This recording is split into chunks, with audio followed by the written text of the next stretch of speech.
स्वागत है आपका मेरे चैनल पर।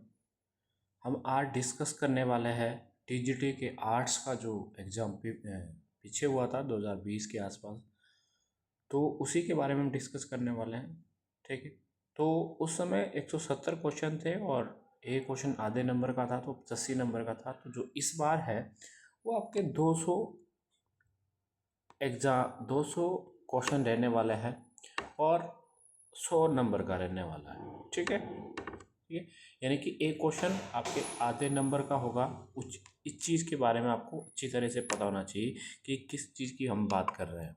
ठीक है, तो ये आपको थोड़ा बहुत पता होना चाहिए। तो हम आज डिस्कस करेंगे जो भी क्वेश्चन उसमें आए हैं उस चीज़ के बारे में।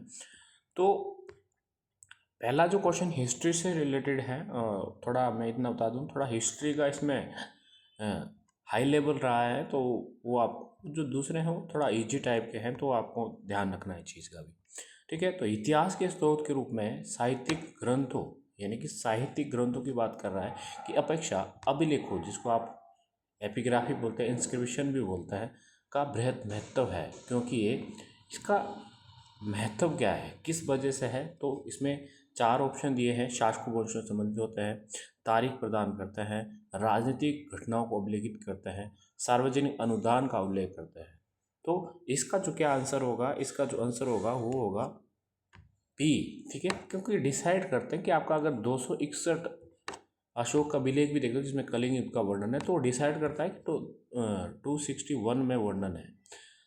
ओके, अगला क्वेश्चन है, दूसरा क्वेश्चन है, हड़प्पा शेरों के घरों के व्यवस्थापन के बारे में विशिष्ट विशेषता है कि इन्होंने अपनाया था या क्या अपनाई, कौन सी पद्धति अपनाई थी? ग्रिड सिस्टम, क्रॉस रोड, एगुलर सिस्टम या सेकुलर कोड? ऑब्वियसली बात, इसका जो आंसर है वो क्या है? ग्रिड सिस्टम है। ग्रिड सिस्टम जो आपके ये सारी, आप नहरें भी कह सकते हो, नहरों का भी यूज किया गया था। और ये ऐसी प्रणाली, अगर सड़क के बारे में पूछे तो वो चीज़ें भी इसमें इंपॉर्टेंट है।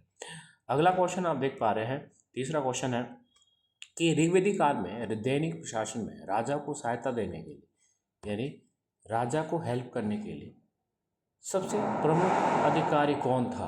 क्वेश्चन ही पूछा है कि सबसे इम्पोर्टेंट अधिकारी कौन था, तो वो आपने आंसर बताना है। तो ऑब्वियसली बात, जो इसका आंसर विधि अधिकारी नहीं होगा, घर संग्राहक नहीं होगा, पुरोहित नहीं होगा, सेनानी नहीं होगा। तो इसका जो आंसर होगा वो बी होगा, पुरोहित है वो। अगर दूसरे नंबर पर पूछे तो दूसरे नंबर पर आपका सेनानी आ जाएगा। ठीक है, ये आपको पता होना चाहिए। अगला क्वेश्चन है जी, चौथा क्वेश्चन है, वेदांग में शामिल, पहले तो आपको वेदांग पता होने चाहिए कि कितने हैं, 6 है। ठीक है, तो 6 वेदांग हैं, तो कौन कौन से हैं ये सारी चीज़ें आपको पता है। इसमें पहला जैसे दिया है कल्प, शिक्षा, निरुक्त, व्याकरण, छंद, ज्योतिष। दूसरा दिया है कल्प, शिक्षा, ब्राह्मण। ठीक है, ब्राह्मण ये नहीं है, ठीक है, याद रखना, व्याकरण, छंद और ज्योतिष। तीसरा दिया है कल्प, शिक्षा, निरुक्त, आर्णक। आर्णक भी नहीं है, ओबियसली बात। ठीक है, तो ये सारे इनमें से कोई नहीं, तो इसका पहला आंसर ठीक हो जाएगा। ठीक है, तो ये आपको पता होना चाहिए। अगला क्वेश्चन है, किसे कुणिक, इसमें कुणिक दिया है तो कुणिक भी कह सकते हैं, अगर क्या पता अगले बार क्षणिक आ जाए। ठीक है, यहाँ पर कुणिक दिया है तो आप क्या पता अगली बार क्वेश्चन श्रेणी की भी आ सकते हैं, ये भी आप ध्यान रखना है। उपनाम जरूर देखना है आपने कि उपनाम भी पूछे जा सकते हैं, तो ये इंपॉर्टेंट है। तो इसका जो आंसर है प्रसेनजीत, गौतम बुद्ध, बिम्बिसार या अजातशत्रु है। इनमें से जो आंसर होगा इसका सही वो होगा अजातशत्रु। ठीक है, तो ये चीज़ के बारे में आपको थोड़ा बहुत पता होना चाहिए। जातक जो बौद्ध धर्म से रिलेटेड है ये क्वेश्चन। ठीक है, जो ये दोनों क्वेश्चन है इंपॉर्टेंट है, थोड़ा डीपली, ये थोड़ा डीप क्वेश्चन पूछा है, तो आपको इसके बारे में पता होना चाहिए।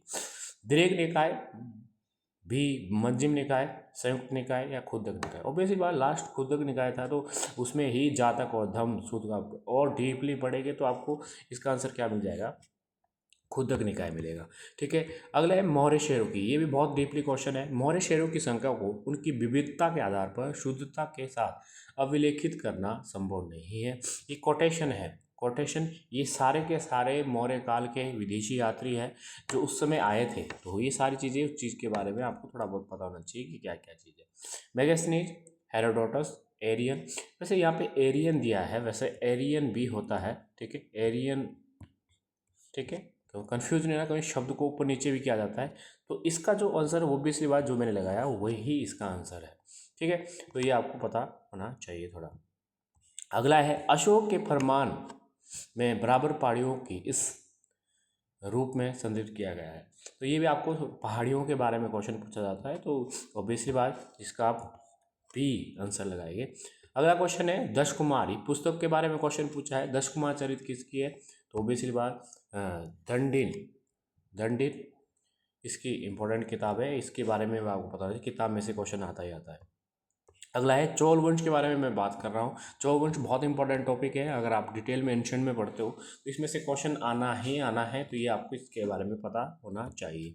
चोल साम्राज्य में ग्रामीण क्षेत्रों में विनिमय की मूल इकाई क्या थी? तो मूल इकाई क्या थी? काकनी भी लिखते हैं, इसमें काकनी लिखा है, ठीक है, तो ये आपको इसका आंसर पता होना चाहिए। 11वां क्वेश्चन है जी, किसके शासन पर आरोहण के साथ एक शक्तिशाली और केंद्रीकृत सरकार के युग का प्रारंभ हुआ? शक्तिशाली, ठीक है, शक्तिशाली बोल रहा है, केंद्रीकृत बोल रहा है, ठीक है, तो इसका आंसर याद रखना, ये इल्तुतमिश नहीं आएगा, इसका जो आंसर होगा वो ही, क्योंकि इसने राजत्व का सिद्धांत अपनाया था और अपने आप को ये समझने लगा कि मैं ही सब कुछ हूँ, तो बलबन इसका आंसर आएगा। अगला क्वेश्चन है स्लोपिंग, ठीक है, स्लोपिंग बैटरी या तुगलक वास्तुकला का प्रभावी विशेषता थी, इसकी इमारतों में अभाव था, तो ये आपको इस चीज़ के बारे में पता होना चाहिए, बहुत इंपॉर्टेंट क्वेश्चन है। स्लोविंग वाटर बहुत डीपली क्वेश्चन है, ठीक है, ये ध्यान रखना आपने, बहुत डीपली क्वेश्चन है। स्लोविंग वॉल तुगलक वास्तुकला का प्रभावी विशेषता थी, इसकी इमारतों में अभाव था, तो ये आपको बहुत डीपली क्वेश्चन है, ध्यान से पढ़ना है। गयासुद्दीन तुगलक, मोहम्मद बिन तुगलक, फिरोज शाह तुगलक, इसमें से कोई नहीं। तो जो वाटर सिस्टम था, तो उस चीज़ के बारे में आपको थोड़ा बहुत पता होना चाहिए कि क्या क्या चीज़ें हैं, तो ये आपको फिरोज शाह तुगलक, जितनी भी टेक्नोलॉजी है वो किस में मिल जाएगी? आपको फिरोज शाह तुगलक में ही मिल जाएगी, ठीक है, तो ये आपको थोड़ा बहुत पता होना चाहिए। उसके बाद विजयनगर और बहमनी साम्राज्य के बीच संघर्ष का वर्णन करेंगे। राजनीतिक या सांस्कृतिक, सांस्कृतिक या आर्थिक थे, राजनीतिक या सामाजिक आर्थिक थे, या राजनीतिक सांस्कृतिक आर्थिक थे, ठीक है, तो इसका क्या आंसर हो जाएगा? इसका जो आंसर हो जाएगा डी, ठीक है, इस चीज़ के बारे में थोड़ा पता होना चाहिए। अगला है किस दक्षिणी सुल्तान की उपाधि अबला बाबा या गरीबों का मित्र कहा जाता है? तो ये आपके जो क्वेश्चन है ये आपके मेडिवल हिस्ट्री से हैं, ठीक है, जब आप चीज़ को पढ़ेंगे, जो प्रांत विभाजन हो गया था तो उसमें से ही क्वेश्चन है, तो इसका आंसर क्या हो जाएगा? डी इसका आंसर हो जाएगा। उत्तर भारत में भक्ति आंदोलन के तरीक से, यानी कि 3 जो मुख्य माने जाते हैं वो कौन कौन से, तो इसका आंसर क्या हो जाएगा? नानक, कबीर और रविदास मेन मुख्य यही थे। अगला है औरंगजेब की दक्षिण नीति परिमाणित नहीं हुई है, तो साम्राज्य के वित्तीय संकट बेसिक बात थी ये, कृषि प्रणाली की उन्नति के लिए, तो इसका सीधा सा आंसर लगाना आपने, इसका आंसर हो जाएगा बी, यानी आपकी कृषि प्रणाली की उन्नति के लिए, ठीक है। तो अगला क्वेश्चन है 1744 में जब रॉबर्ट क्लाइव मद्रास पहुंचा तो उसने क्या कार्य किया? क्वेश्चन ये है कि क्या कार्य किया उसने, तो इसका आंसर क्या हो जाएगा? लेखक, ठीक है, इसका क्या आंसर हो जाएगा? लेखक था, बाद में ये राजस्व बनाया, तो ये आपको इसके बाद 18वां क्वेश्चन है देवेंद्र नाथ टैगोर ने शुरू, मॉडर्न हिस्ट्री में से क्वेश्चन है, देवेंद्र नाथ टैगोर ने शुरू क्या किया था?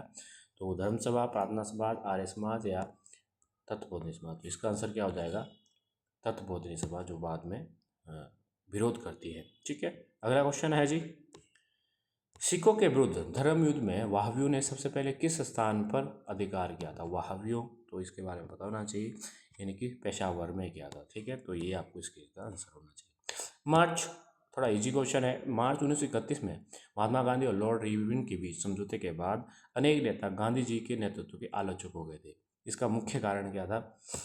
उसका जो मुख्य कारण ये था कि जो सभी आयोग आंदोलन स्थगित किया गया, उसका रीज़न, ठीक है, तो इसका काफ़ी ऐसे तो उनके काफ़ी चीज़ों विद्रोह में संतोष हो गया था, तो इसका आंसर हो गया सविनय आयोग के आंदोलन, ठीक है, तो ये आपको इस चीज़ के बारे में, तो ये सारी चीज़ें हैं, 20 क्वेश्चन है, ठीक है, 20 क्वेश्चन है, तो ऑब्वियसली बात इस बार 30 क्वेश्चन भी आ सकता है, ठीक है, तो यानी 15 नंबर तो ऑब्वियसली बात इसमें। और याद रखना जो प्रीवियस क्वेश्चन पे अगर मेरे अकॉर्डिंग अगर बात की जाए, क्योंकि मैंने काफ़ी हिस्ट्री पढ़ी है, तो इस चीज़ के बारे में मैं इतना बता सकता हूँ कि ये टफ क्वेश्चन रहने वाले हैं, तो इसमें आपने देख भी रहा होगा कि एंशिएंट के ज़्यादा क्वेश्चन आए, ऐसा नहीं कि आने वाले समय में कम ज़्यादा हो, वैसे कम भी हो सकते हैं, ज़्यादा भी ईजी भी आ सकता है, बट अगर स्टैंडर्ड के हिसाब से देखा जाए, अगर प्रीवियस क्वेश्चन पेपर, तो थोड़ा ये हार्ड लेवल का है टीजीटी के अकॉर्डिंग, ठीक है, तो इसलिए आपने हिस्ट्री को अपने अच्छे तरह से पढ़ना है, इसके 30 क्वेश्चन भी आ सकते हैं, ठीक है। तो इस क्वेश्चन क्योंकि 20 अभी क्वेश्चन आए हैं तो आगे और क्वेश्चन आप देख ही पा रहे हो थोड़ा टफ टाइप का भी है, ऐसा नहीं है कि सारे टफ है, बट कुछ क्वेश्चन ऐसे टफ हैं, तो इसलिए आपने ध्यान से हिस्ट्री का क्वेश्चन को देखना है। ठीक है, अगली वीडियो जल्दी आएगी, तब तक के लिए धन्यवाद।